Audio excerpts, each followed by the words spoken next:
Hello friend, फिर से मैं आपका स्वागत करता हूं अपने यूट्यूब चैनल में।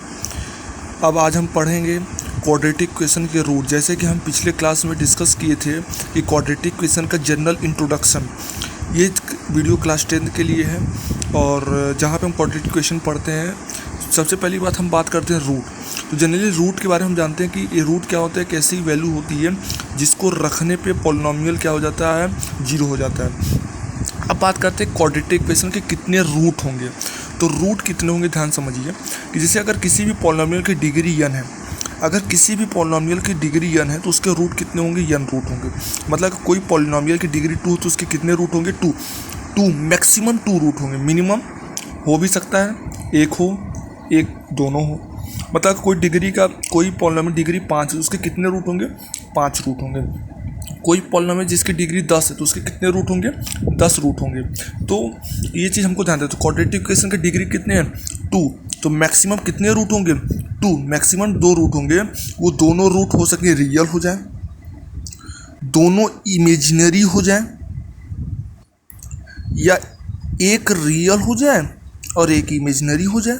ये तीनों कंडीशन हो सकता है। इमेजिनरी को भी बोलते हैं no root, no real root.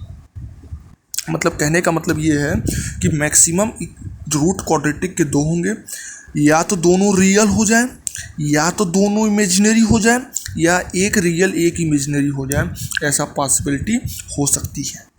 अब हम बात करते हैं रिलेशन बिटवीन अल्फा बीटा। हम मानते हैं कि जो क्वाड्रेटिक इक्वेशन है उसके 2 रूट हैं। Let us name as alpha and beta. Alpha beta क्या है, क्वाड्रेटिक इक्वेशन के रूट है।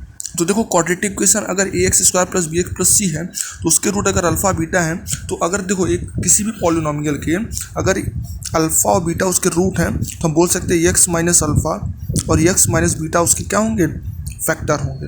तो इसका मतलब क्या है कि जब हम इसको क्या करेंगे, खोलेंगे मल्टीप्लाई करके, तो हमें वही क्वाड्रेटिक इक्वेशन फिर से मिल जाएगा। इसका कहने का मतलब यही होता है।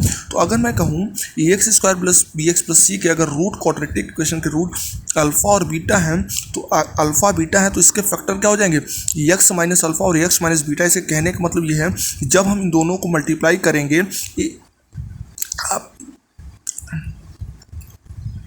आप ए पे मत ध्यान दीजिए, सॉरी, ओके, आप ए पे ध्यान मत दीजिए। मैं ये कह रहा हूँ, आप ए इसको लीव कर दीजिए। मैं कह रहा हूँ कि क्वाड्रेटिक इक्वेशन का रूट अगर अल्फा बीटा है तो x - अल्फा और x - बीटा इसके क्या होंगे, फैक्टर होंगे। तो इसका कहने का मतलब क्या है कि जब इसमें मल्टीप्लाई करोगे दोनों को तो इसके बराबर होने चाहिए। पर यहाँ पे ए है, पर यहाँ ए दिख नहीं रहा है, तो हम क्या करते हैं ना, ए मल्टीप्लाई कर देते हैं एक्स्ट्रा। इसमें ए मल्टीप्लाई किए, अब यहाँ से ए कॉमन लिए, तो यहाँ से ए कॉमन लोगे तो x² + ba/x + c/a हो जाएगा इक्वल टू ए। इन दोनों को मल्टीप्लाई कर दो, दोनों को x² - βx - alpha x + alpha beta. ये सब आपको आता ही होगा। कैसे करेंगे, पहले हम x × x करेंगे, फिर x × बीटा करेंगे, फिर अल्फा × x करेंगे, फिर अल्फा × बीटा करेंगे। x × x x², x × beta -βx - alpha x + alpha beta. अब क्या हुआ, यानी यहाँ तक तो समझ में आ गया था। अब ये यहाँ से कॉमन लिए। अब देखो ये चीज़ क्या है कि ये और ये तो सेम है। इस पोर्शन का वैल्यू हमको मतलब क्या करना है कि दोनों अगर इक्वल है तो उनके कोफिशिएंट भी क्या होंगे, इक्वल होंगे। ठीक है, तो इसी से हम कंपेयर करके हम एक रिलेशन निकालते हैं जो कि बड़ा इंपॉर्टेंट रिलेशन होता है 10th में। देखो यहाँ पे x² कोफिशिएंट 1 है, यहाँ पे भी 1 है। यहाँ पे x का कोफिशिएंट अल्फा - अल्फा + बीटा है, यहाँ पे b/a है। तो हम कह सकते हैं कि अल्फा + बीटा किसके बराबर हो, -b/a के बराबर हो जाएगा। और हम ये भी कह सकते हैं कि अल्फा बीटा किसके बराबर हो जाएगा, c/a के बराबर हो जाएगा। अल्फा बीटा कॉन्स्टेंट टर्म है तो यहाँ पे अल्फा बीटा किसके बराबर, c/a। अल्फा + बीटा कितना हो जाएगा, -b/a। अल्फा बीटा क्या हो जाएगा, c/a। और b क्या होता है, कोफिशिएंट ऑफ x। ए क्या होता है, कोफिशिएंट ऑफ x²। सी क्या होता है, कांस्टेंट टर्म। ए क्या होता है, कोफिशिएंट ऑफ x²।